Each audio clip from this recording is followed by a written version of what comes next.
So I remember when I was living in Beijing that China 4 came in as a new emission standard.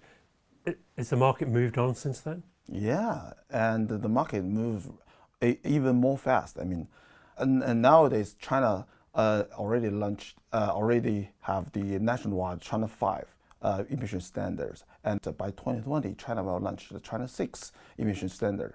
How does that relate to standards like Euro 6? Currently, we have two stages of China 6.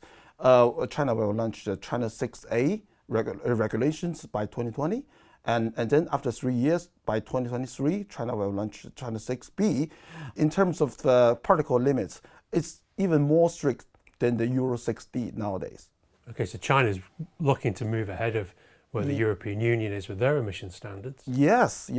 I would say in the past, usually China just follow European standards. But starting from China 6, the emission standard is getting more strict than anywhere else in the world. So I would say that China from the following position to the leading positions.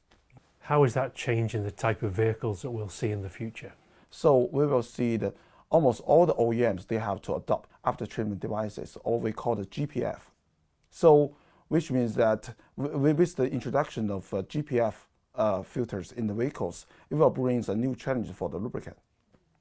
How is that going to impact lubricants?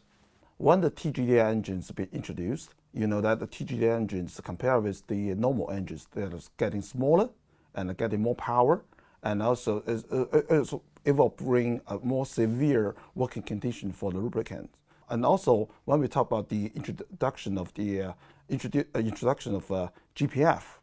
it will require much lower SAPs lubricant. So that challenge will push the lubricant suppliers to introduce higher quality level for lubricants with lower SAPs.